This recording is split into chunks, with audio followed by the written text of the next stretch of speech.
Русско-турецкая война 1977-1978 годов сыграла роковую роль в судьбе абхазского народа. За участие в военных действиях против России абхазы были признаны царским правительством виновным населением.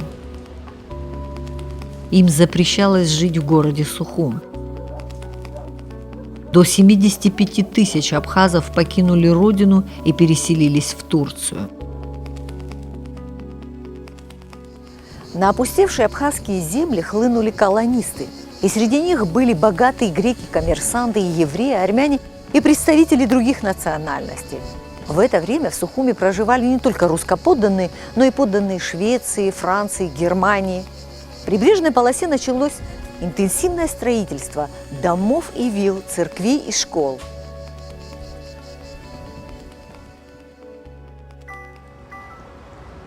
Адиле Аббасоглы 91 год. Она является внучкой иранского предпринимателя Яхьи Аббасоглы. Он обосновался в Сухуме в 1885 году, став владельцем кирпичного завода. Адиле Шахбасовна вспоминает рассказы о том, как заселялся Сухум. Купцы, которые они услышали от своих греков благодатная земля, они богатые, ездили во Францию, ездили в Англию и привозили оттуда товар. Мы называли заграничный, а некоторые оставались здесь, строили дома, занимались своим делом, и вот так постепенно начала сюда проникать европейская культура. –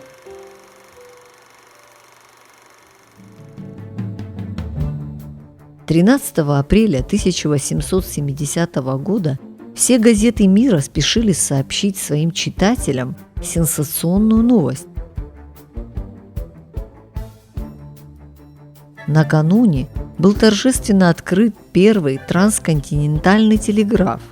Он напрямую соединил Великобританию с Индией. Акционерное общество Siemens Galsky проложило через территорию Сухума линию телеграфной связи. На территории Абхазии по всему тракту были поставлены чугунные столбы-опоры, по которым в 5 проводов шла линия индоевропейского телеграфа. Земля вокруг этих столбов в радиусе 3 метров была выкуплена Великобританией и до революции считалась собственностью английской королевы. Индоевропейский телеграф поражал современников своей протяженностью – 11 тысяч километров. Линия телеграфа шла по воздуху, а на 2 участках – Ла-Манш и Керченский пролив – кабель проложили по морскому дну. В народе ходила легенда, что на дне Черного моря лежит кабель, да не простой, а с золотыми жилами. Именно из этого дома 1 мая 1870 года в столицу России, Санкт-Петербург, поступила первая телеграмма из Сухума. Здание самой станции индоевропейского телеграфа было построено на Екатерининской улице, ныне это улица Чочуа. Дом связистов Лондон-Дели. Это первая самая линия, которая прошла на Кавказе. И здесь располагалась их аппаратура. Здесь же располагался дом для рабочих, обслуживавших станцию. В наше время здание Сухумской станции индоевропейского телеграфа используется под жилье.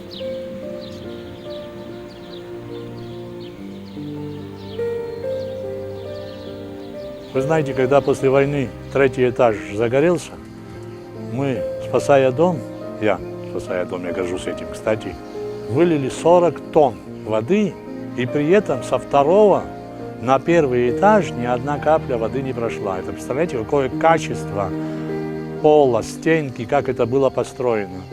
Материал, дерево, из которого оно сделано, вы представляете, 130 с лишним лет ни одна форточка не поменена.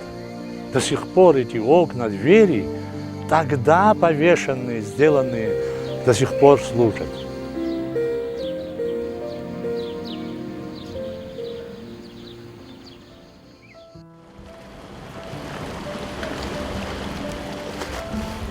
Вот эти два здания одними из первых появились на Сухумской набережной.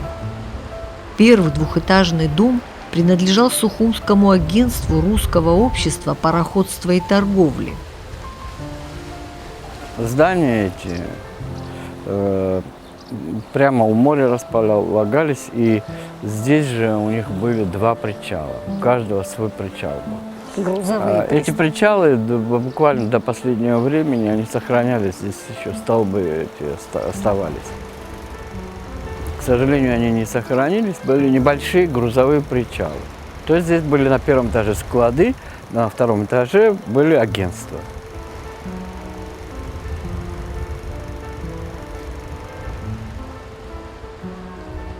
Долгие годы сухумским агентом этого общества был некто Кантессини. На фасаде здания под куполом можно до сих пор увидеть надпись «РОПИТ» – Российское общество пароходства и торговли. В наше время эти здания принадлежат Абхазскому морскому пароходству. Напротив агентства обществом была построена грузовая пристань. Вагонетки выходили из Пакгауза по узкоколейной железной дороге и направлялись к пристани, где загружались грузами с пароходов и направлялись обратно в Пакгауз.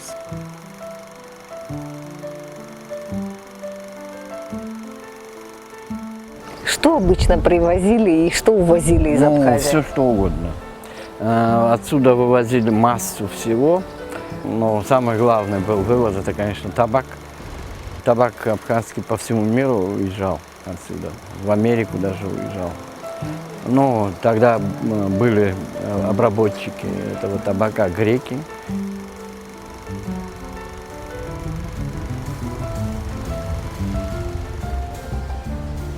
Рядом, в том же 1880 году, было построено трехэтажное здание, в то время самое большое в Сухуми. Здесь располагалось Сухумское агентство Российского транспортного и страхового общества. Пароходы этого агентства тоже возили по Черному морю грузы, пассажиров и почту. Сухумскими агентами этого общества были Киснер и Метакса.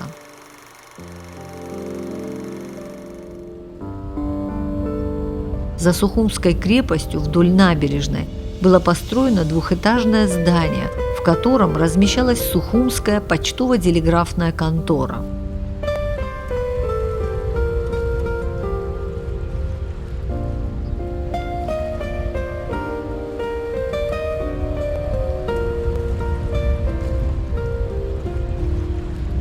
Анзор, вот из твоих фотографий коллекционных, вот это как раз, по-моему, снимок, который сделан с причала, которого, к сожалению, уже нет, да?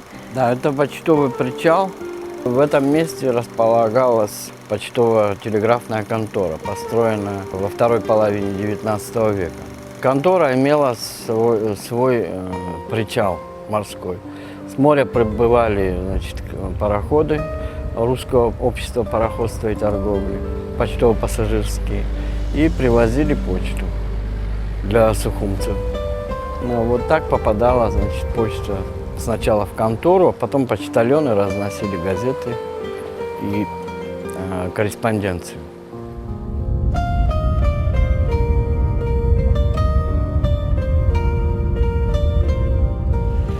Анзор, вот удивительно, да, ступеньки сохранились, а самого причала нет, и многим будет интересно, что, собственно говоря, это было начало почтовой пристани. Да, почтовая пристань здесь, значит, как раз ступеньки спускались сюда.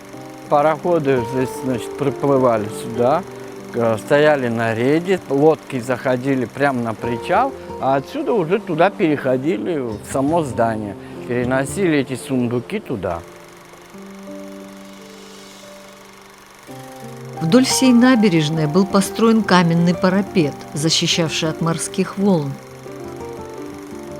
Со временем набережную стали освещать керосиновыми фонарями, а в дальнейшем с появлением электричества в 1909 году электрическими. Первая пристань появилась позже, в 1870 году. Это причал, на котором стоит ресторан «Амра». На постройку этого железного причала были потрачены немалые для того времени деньги – 200 рублей. Но для сухумчан это было местом встреч и прогулок.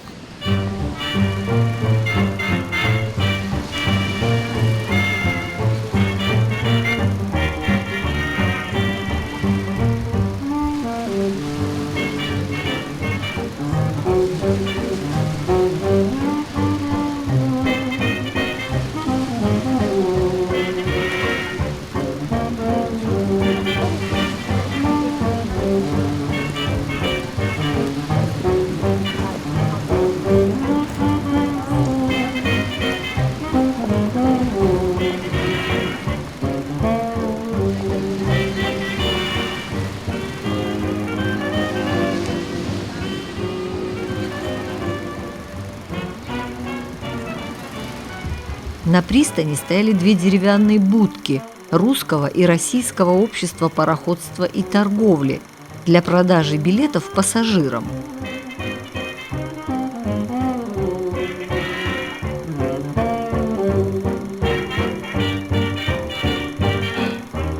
Каждодневное движение пароходов в Сухуми осуществлялось по Крымско-Кавказской линии в города Одессу и Батум. В Турцию же пароходы уплывали по пятницам, возвращались по средам. Расписание по направлению Сухум-Орду периодически печатала газета «Сухумские вести».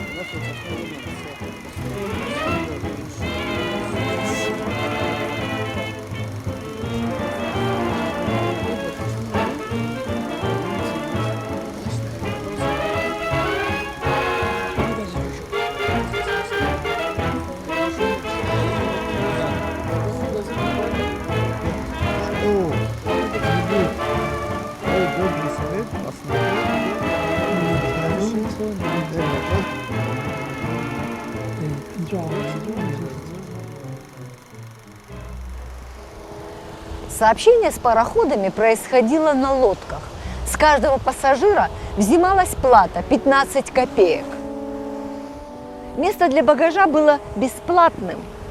Однако, если багаж занимал больше места, то взималось дополнительно еще 5 копеек.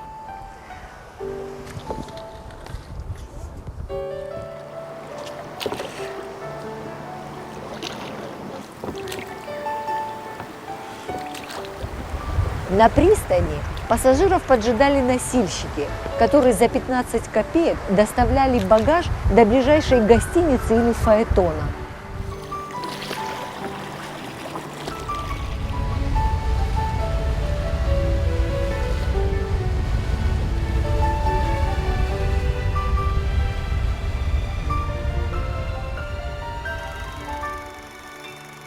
И все же ни к одной пристани Сухума пароходы подходить не могли, не хватало глубины. Быстрому росту города мешало отсутствие порта. Корабли по-прежнему останавливались на рейде. Сообщение с берегом поддерживалось на баркасах и лодках-филюгах, да и то лишь в тихую погоду. А в плохую погоду пароходы не заходили сюда по неделям.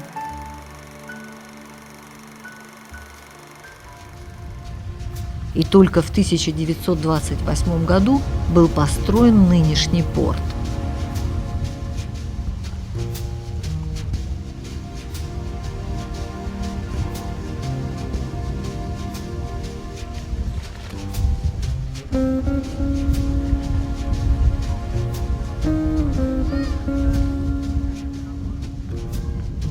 Первоначально Сухумская набережная не имела официального названия.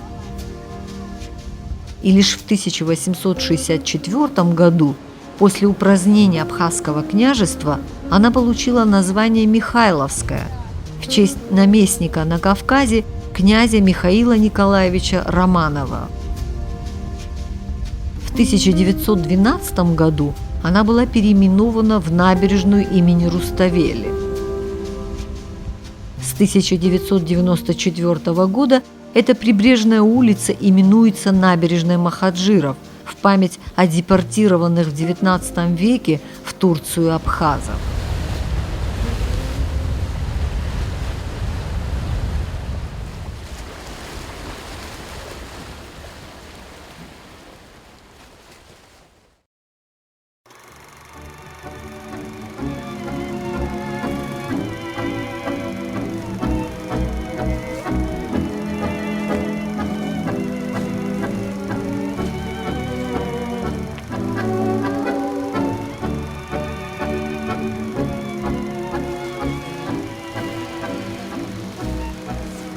Излюбленным местом горожан, конечно, была морская набережная. Пальмы, олеандры укрывали от жары. У морских причалов покачивалось множество шлюпок, на которых любители морских прогулок отплывали подальше в море.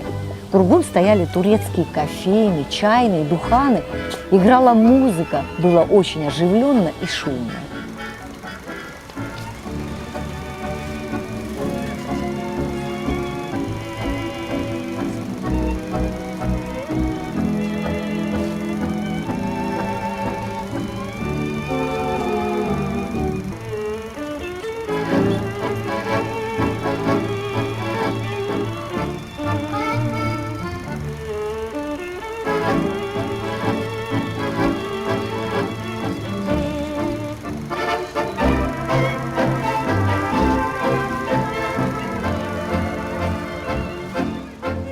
Там сидят коврики постелят пожилые, а молодые лодки стоят. Садятся на лодки, луна светит, и это уплывает.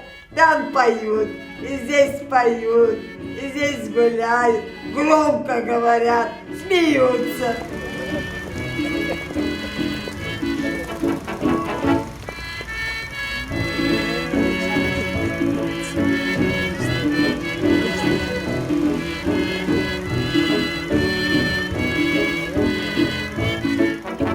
Жители многонационального города почти все знали друг друга в лицо. На берег выходили, чтобы на других посмотреть, да и себя показать. Публика была разная. Представители абхазской знати, жены греческих купцов, разночинцы, казаки. Одежду шили из дорогих материалов – коверкота, шевиота, крепдышина и шелка.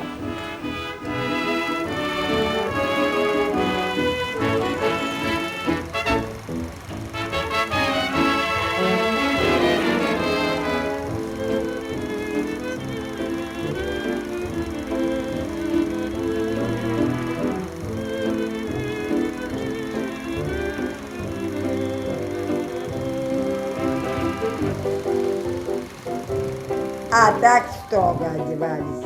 Вот, вперед длинный, потом покороче, потом, ну, чтоб тут было открыто, это можно было только в театре, а в городе нельзя было. Сумки большие, длинными ручками, сейчас опять стали такие сумки. Потом пошли в маленькие сумки. В летнее время одевали шифоновые кофты, какая-нибудь хорошая юбка красивая, из плотного материала, платье. Девушки одевали еще маленькие такие, с полями шляпки. А женщины маленькие шапки, некоторые умудрялись вуаль одевать.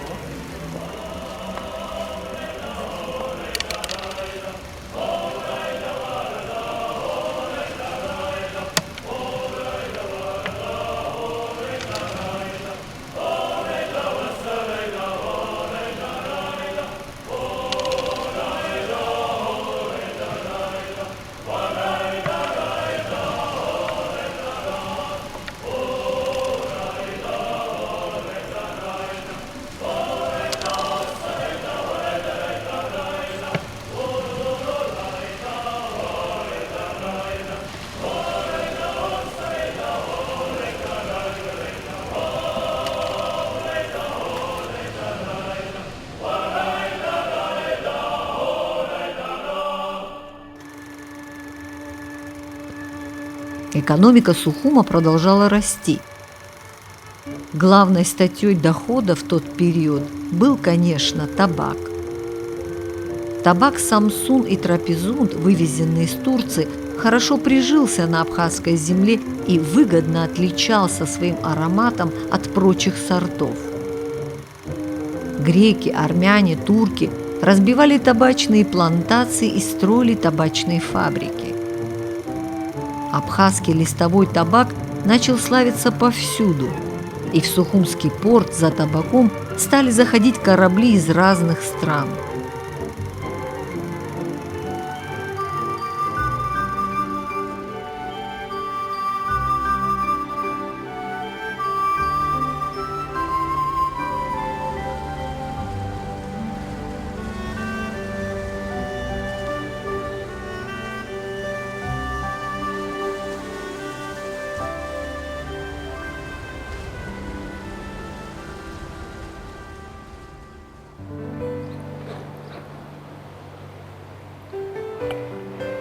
В этом полуазиатском, полуевропейском городе со специфическим кавказским укладом можно было встретить крупных табачных оптовиков и мелких маклеров.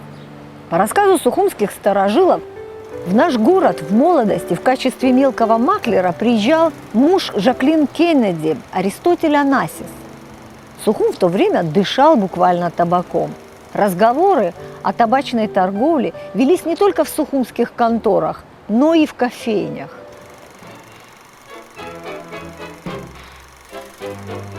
Когда в связи с событиями на Балканах Турция и Македония выбыли из сферы мировой торговли табаком, взоры табачников всего мира обратились на Сухумский рынок. В Сухум приехали представители многих фирм. Они скупали за бесценок табак и переправляли его в Европу, Египет и другие страны. И потому в Сухуме было немало капитальных табачных складов.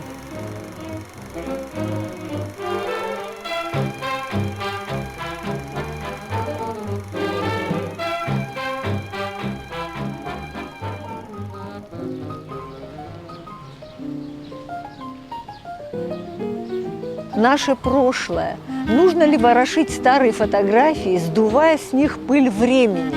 Мы, живущие в мире передовых технологий, зачем нам оглядываться назад и прислушиваться к звукам прошлого? Конечно, нужно. И не потому, что это очень интересно, но еще и потому, чтобы понять самих себя нынешних.